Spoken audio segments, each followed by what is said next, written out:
বঙ্গবন্ধু পরিবারের কিছু নেয়ার অধিকার নেই। ধানমন্ডিতে রেহানার একটা বাসা ছিল, খালেদা জিয়া সেটা দখল করলো, করে সেখানে থানা বানালো। পুলিশ ফাঁড়ি করলো, নিজে গেল সেটা উদ্বোধন করতে। রেহানা সেই বাড়িটা ওই থানাকে লিখেও দিল পরে, বললো যে ওই বাড়ি আর আমার নেওয়ার দরকার নেই, ওটা আমি থানাকেই লিখে দেবো। পারবে খালেদা জিয়া এরকম দিতে? তাকে তো 1 টাকায়, সেই 81 সালে জিয়া মরার পরেই 1 টাকায় গুলশানে বিশাল বাড়ি, যে বাড়িতে এখন তারেক জিয়া থাকে, ক্যান্টনমেন্টের বাড়ি ছেড়ে দেবে, ওই বাসায় যে থাকবে এই শর্তে তাকে বাড়ি দিছিল। বিএনপি সরকারই দিছিল, ছাত্তা সাহেব তখন প্রেসিডেন্ট, অ্যাক্টিং প্রেসিডেন্ট, তখনই দিয়েছিল। সে ওই বাড়ি নেওয়ার পরে এ বাড়ি আর ছাড়ে না, এবং এরশাদকে ভয় দেখাতো যে জিয়া হত্যার মামলায় জড়াবে। এই বাড়িও সে জোর করে নিয়ে নিল, কিন্তু এই বাড়ি কোনোদিন কারো ব্যক্তিগত নামে যায় না। যখন তাকে বলা হলো যে এবার আপনি নিতে পারবেন না, তখন সে মামলা করে খালেদা জিয়া বাড়ির জন্য। সেই মামলায় হেরে যায়, কারণ ক্যান্টনমেন্ট বোর্ডের আইন অনুযায়ী এই এ ব্লকের জমি কখনো কখনো কারো ব্যক্তিগত মালিকানায় দিতে পারে না, এটা সম্পূর্ণ বোর্ডের সম্পত্তি। সে সেনাবাহিনীর বিরুদ্ধে মামলা করে, খালেদা জিয়া সেই মামলায় হারে, হেরে সেই বাড়ি ছাড়তে হয়। কিন্তু এখন তারেক জিয়া এরা বা বিএনপি লোকরা দোষ দেয় আমার, আমি নাকি বাড়ি থেকে তাড়িয়েছে। আমি কেন বাড়ি থেকে তাড়াবো? আমি তো 96 সালেও ক্ষমতা ছিলাম, তাকে তো তাড়ানোর কোনো প্রশ্ন ওঠে না। কিন্তু সেই তো মামলা করে হেরে গেছে। ইনুস যেমন তার এমপি পদের জন্য মামলা করে হেরে গেল, আইনে কুলালো না, খালেদা জিয়ারও একই অবস্থা। আর সেই রাগে এই 32 নম্বরে আগুন দিয়ে পোড়ালো। আগুন যে দিয়েছে সে হলো যুবদলের সেই রোমান হাওলাদার, নাম তার। আর গণভবন লুট করতে গেল, সেও প্রথম ঢুকলো ছাত্র দলের একজন, তার নাম ওই বলছে এর আগে। তো এই তো এদের কাজ। আর কোনো কিছু হলেই 32 নম্বরের উপরে হামলা। প্রথমবার আগুন দিল সেই আগস্ট মাসে 24 সালে, 25 সালে ফেব্রুয়ারি মাসে এসে বুলডোজার দিয়ে ভাঙলো। আবার এই কয়েকদিন আগে কি হাদি মরে গেছে, তো 32 নম্বরে কি 32 নম্বর ভাঙতে চলে গেল, তো 32 নম্বর তো ভেঙেই দিছে। এত নিষ্ঠুরতা, এত নির্যাতন, আর বারবারই নির্যাতনের শিকার হচ্ছে আওয়ামী লীগের নেতাকর্মীরা। ইতিমধ্যে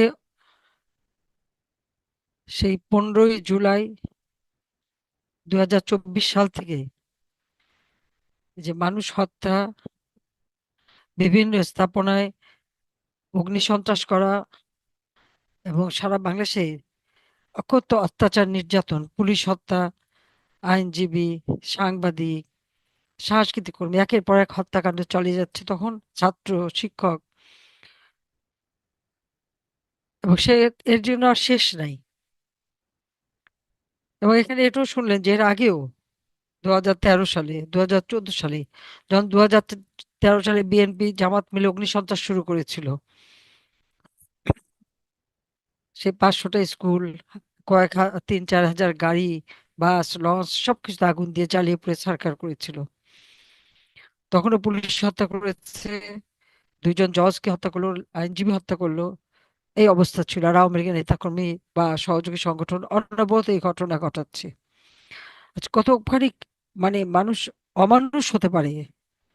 বোধহয় একটা জানোয়ারেরও ধর্ম আছে, এদের সে ধর্মটাও নাই, যাকে একজনকে ধরে নিয়ে তাদেরকে হত্যা করা এবং নির্যাতন করে করে। এই নির্যাতনের যে কাহিনী আজকে শোনালো, এরকম বর্বরতা কোনো মানুষের ভিতরে মনুষ্যত্ব থাকলে করতে পারে না। কিন্তু এদের বোধহয় সেটাও নেই। ওদের বোধহয় ভাবনা যে এইভাবে শেষ করে দেবে আওয়ামী লীগকে, আওয়ামী লীগকে একেবারে চিরদিনের জন্য শেষ করে দেবে। কিন্তু আওয়ামী লীগ তো জনগণের সংগঠন। আর আওয়ামী লীগের দোষটা কি? আমাদের মহান নেতা জাতিপিতা বঙ্গবন্ধু শেখ মুজিবুর রহমানের নেতৃত্বে এই বাংলাদেশ স্বাধীন হয়েছে। তিনি আমাদের স্বাধীনতা দিয়েছেন, আমাদের একটা পরিচয় দিয়েছেন, একটা রাষ্ট্র দিয়েছেন। এটাই কি বড় অপরাধ হয়ে গেল? পাকিস্তান নামে দেশটার আমাদের উপরে সবসময় শোষণ, বঞ্চনা, নির্যাতন চালাতো, সেখান থেকে বাংলাদেশকে মুক্ত করে মানুষকে একটা আলাদাভাবে বাঁচার সুযোগ করে দিয়েছিলেন, মর্যাদা এনে দিয়েছিলেন দেশের মানুষকে। কিন্তু যখন একটা যুদ্ধ বিধ্বস্ত দেশ গড়ে তুললেন, তারপরে তো আমার আমার বাবা, জাতির পিতা বঙ্গবন্ধু শেখ মুজিবকে হত্যা করলো, সাথে সাথে আমার মা, আমার তিন ভাই। তিন ভাই তো আমার ছোট। কামাল জামাল মুক্তিযোদ্ধা ছিল, রাসেল তো মাত্র 10 বছরের।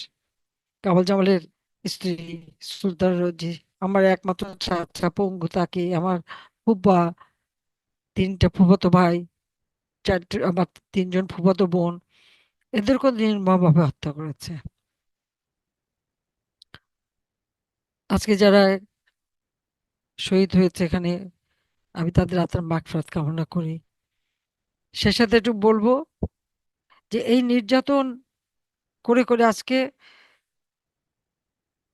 দেশটাকে সম্পূর্ণ ধ্বংসের পথে নিয়ে গেছে একটি মানুষের ক্ষমতার লোভ। এবং বাংলাদেশকে এই যে আর্থসামাজিক উন্নতি যেটা করেছিলাম, সেই উন্নতিটাকে ধ্বংস করার জন্য এই চক্রান্ত। এটাই হচ্ছে বাস্তবতা। এবং এটা যেটা গভীর চক্রান্ত করে এসেছে, সেটা আপনারা জানেন যে ডক্টর মোহাম্মদ ইউনূস, তার ক্ষমতা লোভ অনেক দিনের। তাকে ক্ষমতায় বসাবে এবং তার মাধ্যমেই দেশটাকে বিক্রি করে, মানে মানে ধ্বংস করে দেবে। 20টা বছর ধরে চক্রান্ত করে করে অবশেষে ইউনূস ক্ষমতা এসেছে, এবং ক্ষমতা এসেই 2024 সালের সেপ্টেম্বর মাসে বিল ক্লিন্টন ফাউন্ডেশনে যে সে নিজেই বলল যে এই জুলাই আন্দোলন, আসলে এই আন্দোলনের কোনো নেতা ছিল না, এই আন্দোলনের কিছু ছিল না, এই আন্দোলন সম্পূর্ণ ডক্টর মোহাম্মদ ইউনূসের মেটিকুলাস ডিজাইনের মাধ্যমে করা, তার মাস্টার মাইন্ড দিয়ে এই মানে সে আমাকে অর্থাৎ শেখ হাসিনাকে ক্ষমতা থেকে সরাতে পারছে। এই তারপরে নিজে ক্ষমতা দখল করছে, এটা বলে নিজেই আবার হাততালি দেয়। মানে মানুষটার ভিতরে কতটুকু মানে আত্মমর্যাদা বোধ আছে আমি জানি না, কিন্তু সে যে খুব মানে আত্মকেন্দ্রিক, লোভী, এটাই প্রমাণ হয়। তার মেটিকুলাস ডিজাইনের অংশ হিসেবে আজকে আমাদের প্রত্যেকটা নেতাকর্মী ইউনিয়ন পর্যায় পর্যন্ত সব নাম ঠিকানা সংগ্রহ করে একে একে সবার উপর হামলা করছে, অর্থনৈতিকভাবে পঙ্গু করে দিচ্ছে। আওয়ামী লীগের যারা একেবারে নিবেদিত প্রাণ, তাদেরকে হত্যা করে দিয়ে তারা আওয়ামী লীগকে ধ্বংস করতেছে এবং আওয়ামী লীগকে নিষিদ্ধ করে দিয়েছে। স্বাধীনতা বিরোধী, আর এরা মিলেই এই দেশটাকে আজকে ধ্বংসের দিকে নিয়ে গেছে।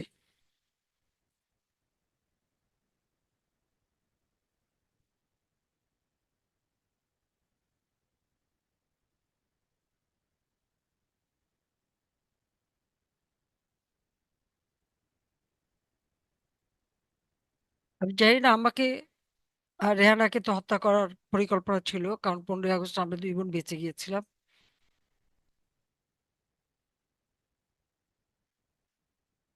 সেই 21 আগস্ট গ্রেনেড হামলা থেকে শুরু করে বারবার একটা একটা ঘটনা ঘটেছে, সেখান থেকে তো বেঁচে এসেছি। আজকে সমস্ত সন্ত্রাসী, জঙ্গি, খুনি, যারা অপরাধী, অস্ত্র চোরা কারবারি, যারা জেলে ছিল, তাদের সবাইকে ছেড়ে দিয়েছে, আর জেলখানা আমাদের নেতা কর্মীদের ভরে ফেলেছে। এমন অবস্থা যে সেখানে জায়গা হয় না। সে ঘুমাতে গেলেও সেখানে মানে মানে একজনের পা একজনের মাথা এদিক ওদিক করে ওইভাবে তাদের শুতে হয়, শোবার জায়গাও নেই, বসার জায়গা নেই। সেলের মধ্যে রেখে দেয়, ঠিক মতো খাবার দেয় না, চিকিৎসা দেয় না, তারপর ধরে নিয়ে অত্যাচার, রিমান্ডে নামে অত্যাচার করে, যখন একেবারে মূর্ছ অবস্থায় হাসপাতালে নিয়ে বলে হার্ট অ্যাটাক, সবাই হার্ট অ্যাটাক। এইরকম নির্যাতন আজকে চালাচ্ছে। আর এই যে এক একটা পরিবারকে ধ্বংস করার চেষ্টা। একটা পরিবারে যদি তিনটা ভাইকেই হত্যা করে ফেলে, তাদের ছেলে মেয়ে, তাদের উপরে যদি নির্যাতন করে, তা সে পরিবারে কি থাকে? আজকে এই ঘটনা ঘটাচ্ছে, ধরে নিয়ে তাদেরকে কোপানো, সেই পায়খানা রাস্তায় লোহা গরম করে ঢুকিয়ে দেওয়া, এ কি বর্বরতা! আমি জানি না আন্তর্জাতিক যারা সংস্থাগুলি এত কথা বলে, তারা এইগুলি কেন দেখে না, জাতিসংঘ একটা রিপোর্ট করলো, তা তো কোনো ঘটনাই দেখেনি। ওই ইউনিভার্সিটি সেন্টার থেকে যেটা তৈরি করেছে সেটাই তারা দিয়ে দিয়েছে। বলছে 1400 লোক নাকি আমি হত্যা করেছি। আমি কেন মানুষকে হত্যা করতে যাবো? আমি তো মানুষকে বাঁচিয়ে রেখেছি। আমি যদি হত্যাই করতাম, তো এরকম আমাদের নেতা কর্মীদের উপর যারা নির্যাতন করেছে তাদেরকে সেই ক্ষমতা থাকতেই তো করতে পারতাম। আমরা তো তা করিনি। আমরা আইনের শাসনে বিশ্বাস করি, ন্যায় বিচারে বিশ্বাস করি। আমরা সেই আইনের পথে দিয়ে গেছি, কিন্তু এখন তো আইন নাই, বিচার নাই, নালিশের কিছু নেই। আর যারা এরকম হত্যা করে তাদেরকে দায় মুক্তি দিয়ে দেয়। তাদের বিরুদ্ধে মামলা করার জন্য শাস্তি হবে না, কিচ্ছু হবে না। সব মামলা যারা নির্যাতিত তাদের বিরুদ্ধে মামলা দেয়। এটা কোন ধরনের কথা? এই কি হচ্ছে দেশে? এবং এটা একটা ঘটনা না, এই যে গত কয়েকদিনের, মাত্র এই কয়েকদিনের ঘটনায় যদি আমরা দেখি, সেই আপনারা দেখছেন যে পিরোজপুরে সেখানে কি করেছে, তিনটা পরিবার, সেই শাহ পরিবার, তাদের প্রত্যেকরে কিভাবে নির্মমভাবে হত্যা করেছে। সে পরিবারগুলি সমস্ত আগুন দিয়ে জ্বালিয়ে দিয়েছে, তাদের ঘর বাড়ি সব ঘুমন্ত অবস্থায় তাদের জ্বালিয়ে দেয়। তারা কোনো মতে মানে ঘর থেকে বের হতে পেরেছে, কিন্তু কিচ্ছু আর নাই তাদের। সমস্ত কিছু পুড়ে ছাই করে দিয়েছে। এটা ছিল শাহ পরিবার, পিরোজপুরে। আবার শরীয়তপুরে দেখেন একজন হিন্দু ব্যবসায়ীকে গায়ে আগুন দিয়ে, সে বাঁচার জন্য পুকুরে ঝাঁপ দিয়েছে কিন্তু তলিয়ে গেছে, বাঁচতে পারেনি। আরেকজনকে মেরে, সেই দীপু, তাকে মেরে কিভাবে ঝুলিয়ে রাখা, নির্যাতন, এই হবিগঞ্জে। হবিগঞ্জ আবার এরা যে ঘটনাগুলি ঘটাচ্ছে তাই নিজেরা খুব বড় গলায় বলে।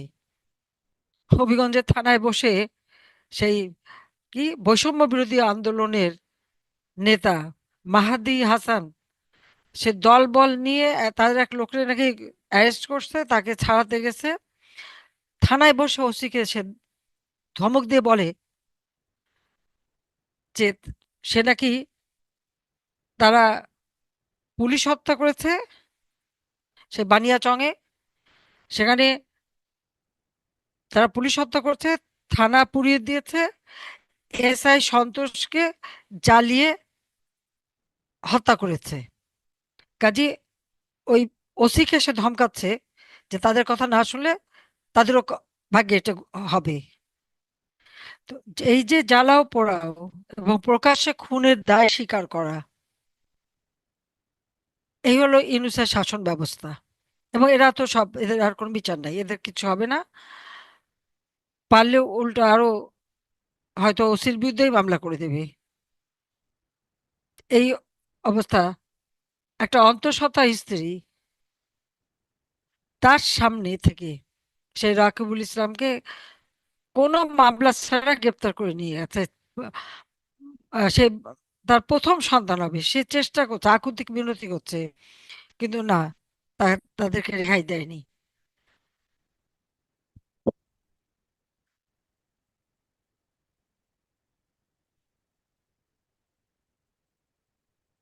আর এই যে আহ, আজকে তো আমরা জামাল উদ্দিন এবং তার পরিবার এবং যে সমস্ত পরিবারের সাথে শুনলাম ঘটনাগুলি, আমাদের আব্দুল কাইম মোহাম্মদ জামাল উদ্দিন, এতে শরীফুল আলম, বাবুল খান, আব্দুল সবুর, লিটন, মর্মান্তিক সমস্ত ঘটনা তারা ঘটেছে। জাফর কোনো মতে বেঁচে আছে, তার চিকিৎসা দরকার। অবশ্যই আমরা চিকিৎসার ব্যবস্থা করব। আর এই পরিবারগুলি, তাদের ছেলে মেয়েরা যাতে তারা মানুষ করতে পারেন, আমরা সেই ব্যবস্থা আমি করে দেব। কারণ আমাদের প্রবাসী যারা, তারা যথেষ্ট আন্তরিক। তাদের যখনই যেটা আমি বলি তারা সাথে সাথে করে। প্রত্যেক এলাকায় বলছি, যার যার নিজের এলাকায় নিজেরা খুঁজে, যারা এভাবে নির্যাতিত তাদেরকে আপনারা পাশে দাঁড়ান। কিন্তু তারা দাঁড়ায়, আমাকে তারা জানায়, অনেকে সবাই জানায় যে কোথায় কি কি করলো তারা করে যাচ্ছে। আজকে বাংলাদেশটাকে নিয়ে খেলা, নির্বাচন নামে একটা প্রহসন শুরু হয়েছে। আওয়ামী লীগ নির্বাচন করতে পারবে না। আওয়ামী লীগের কি দোষ? আওয়ামী লীগের জনগণ ভোট দেবে। যতই সার্ভে করে দেখে আওয়ামী লীগ এগিয়ে আছে, তাই আওয়ামী লীগের তারা নিষিদ্ধ করে দিয়েছে। ইলেকশন করবে কে? জামাত বিএনপি। আবার এখন ভোটের ব্যাপারে শোনা যাচ্ছে যে জামাত আর বিএনপির মধ্যে আন্ডারস্ট্যান্ডিং করেছে, যেসব সিটে জামাতের ভালো পজিশন, বিএনপি তাদের সহযোগিতা করবে সেখানে জামাত জিতবে, আর যেখানে বিএনপির ভালো পজিশন জামাত সেখানে তাদেরকে সহযোগিতা করবে। এইভাবে তাদের সিট ভাগাভাগির ইলেকশন। অন্য কারো জেতা নাই। সবচেয়ে মর্মান্তিক ব্যাপার হচ্ছে যে বাড়িতে বাড়িতে যে তারা ধমক দিচ্ছে যে ভোট কেন্দ্রে যেতে হবে আর তাদের সামনে ভোট দিতে হবে। আর যত হিন্দু পরিবার আছে তাদেরকে ধমকাচ্ছে যে সব ভোট, যেখানে বিএনপি শক্ত বলছে যে বিএনপিকে দিতে হবে, আর জামাত যেখানে জামাত বলছে তাদেরকে দিতে হবে, নাইলে তারা থাকতে পারবে না, বাড়িঘর জ্বালিয়ে পুড়িয়ে শেষ করে দেবে। আর ভোট কেন্দ্রে যে ভোট দেবে সেটা তাদের সামনে দেখিয়ে ভোট দিতে হবে, আর সেটা যদি না দেয়, ভোট কেন্দ্রে যদি না যায় তাদের জ্বালিয়ে পুড়ে ছারখার করবে। তো এটা আবার নির্বাচনের দরকারটা কি এই সমস্ত নাটক করার? জামাত আর বিএনপি সিট ভাগাভাগি করে যে বসে থাকুক, তাহলে তো হয়ে গেল। তাকে ইনুস যেমন অবৈধভাবে ক্ষমতাটা দখল করেছে, তো ওইভাবে অবৈধভাবেই তো তারা বসে আছে ক্ষমতায়। এবং অবৈধ ক্ষমতা করেই তারা নানা ধরনের কত কাজ করে ফেলে দিল। এমনকি সংবিধানও নাকি সংশোধন করবে। জনগণের কোনো ম্যান্ডেট নিয়েছে তারা? তা নেয়নি। আবার বলছে গণভোট। কিসের গণভোট? গণভোট তো আমাদের সংবিধানে নেই। তো এই যে মানে একটা দেশের, একটা সুন্দর সাজানো গোছানো একটা দেশ, উন্নত দেশ, সারা বিশ্বের কাছে উন্নয়নের রোল মডেল, আজকে সেই দেশটাকে ধ্বংস করে দিল, অর্থনৈতিকভাবে পঙ্গু করে দিল। 6 কোটি মানুষ আজকে দরিদ্র সীমার নিচে চলে যাচ্ছে। আজকে প্রত্যেকটা জিনিসের দাম বেড়ে গেছে, মানুষের কোনো আয় নেই। ইন্ডাস্ট্রি, শিল্প কলকারখানা বন্ধ, শ্রমিকরা কাজ পায় না। কৃষক ফসল উৎপাদন করতে গেলে চাঁদা দিতে হবে, পানি সেচ দিতে গেলে চাঁদা, সার নিতে গেলে চাঁদা। চাঁদাবাজি ছাড়া আর কিছু নেই। এক একজন ইউনূস আসার সাথে সাথে আপনারা দেখবেন কিছু লোকের যে পরিমাণ টাকা, যাদের পকেটে নাকি 2000 টাকাও থাকতো না, তাদের এখন লক্ষ কোটি টাকা, হাজার কোটি টাকা হয়ে গেছে।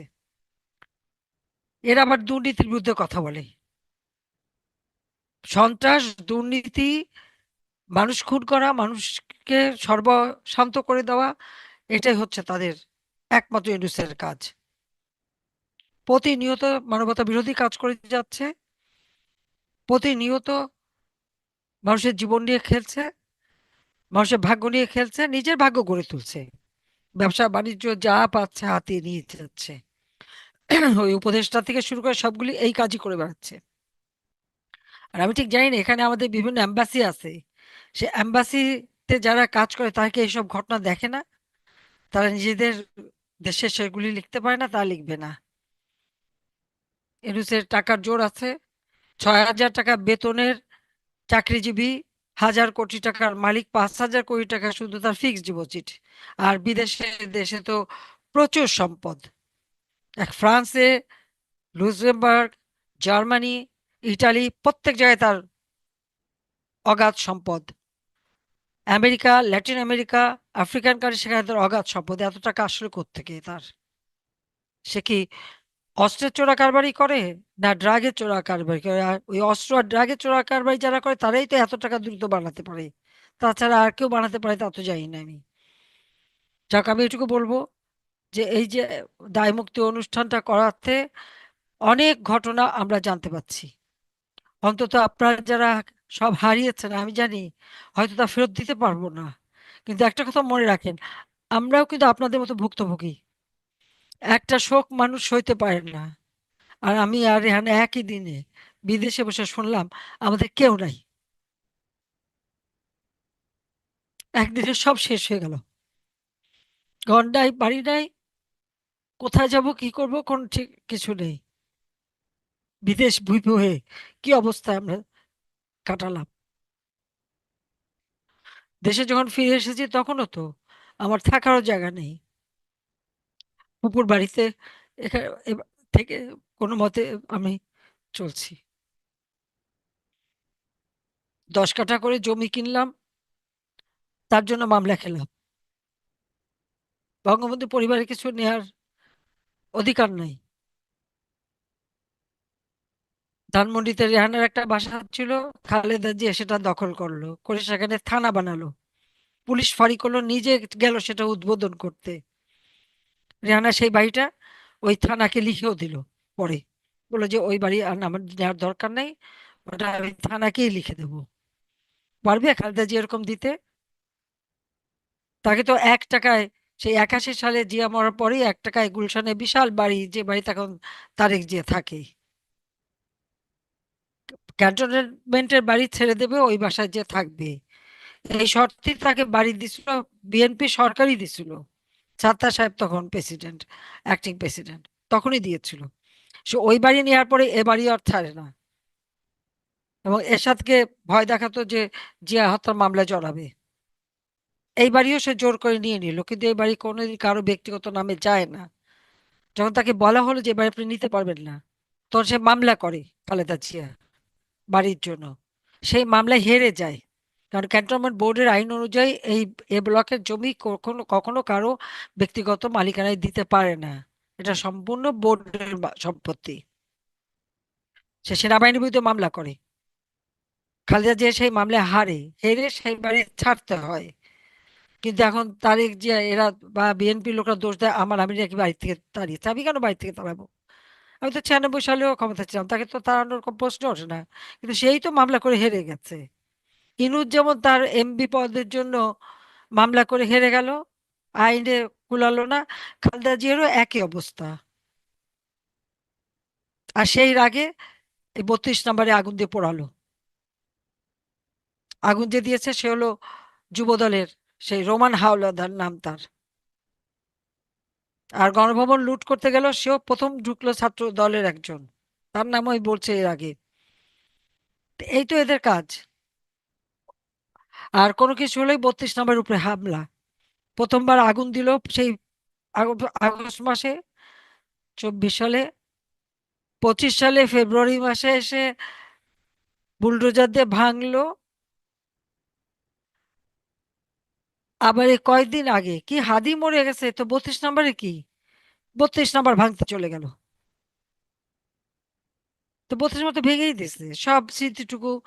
বাবা মা মারা যাওয়ার পরে ওই বাড়িটা আমরা পেয়েছিলাম উত্তরাধিকার সূত্রে, উত্তরাধিকার সূত্রে পেয়ে আমরা তো ভোগ করিনি, ট্রাস্ট করে জনগণকে দান করে দিচ্ছি। ট্রাস্টের মাধ্যমে প্রায় 2,500 ছেলে মেয়ে এবং নির্যাতিত অনেক নেতাকর্মী, প্রত্যেকটা পরিবারকে, গ্রেনেড হামলায় আহত নিহত পরিবারকে, সবাইকে আমরা আর্থিক সহায়তা দিতাম।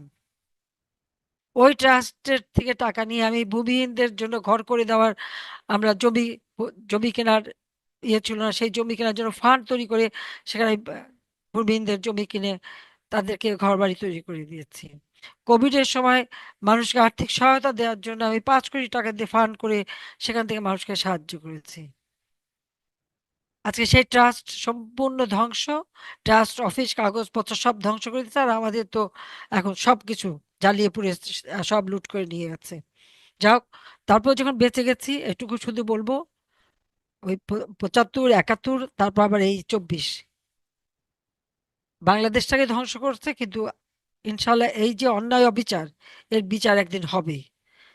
আমার বাবা মা ভাই বোনদের বিচার করতে আমার 35 বছর লেগেছিল, তা কিন্তু আমি বিচার করেছি। আবার এই সব বিচারও আমি করব, এবং এটার জন্য বেশি সময় লাগবে না।